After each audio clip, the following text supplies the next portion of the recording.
It is a tough environment to work in affordable housing right now. We have a huge problem in the city of homelessness, and so this serves a key need to house more unhoused people and unhoused veterans.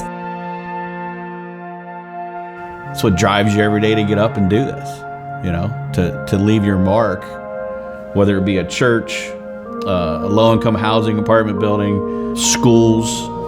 When you build that for communities and you see the excitement that it brings, and that's pretty cool. That's what's exciting about what we do.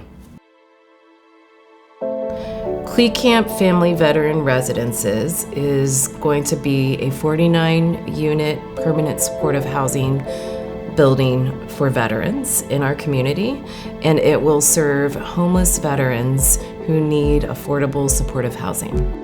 There's more common areas in Klekamp. There's more office administrative support for the people that need it, but it's centered on providing for our veterans.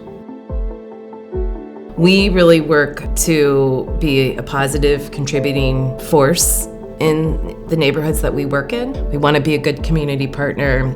Part of that is maintaining a property to neighborhood standards, so it is really nice to have blinds that will look good no matter what. It's not uncommon, even in the properties where we're doing our best to maintain them. If you drive by, you see broken blinds. It helps with kind of the quality control, the exterior appearance of our building. We knew we wanted internal blinds due to the clientele that are going to be in the building.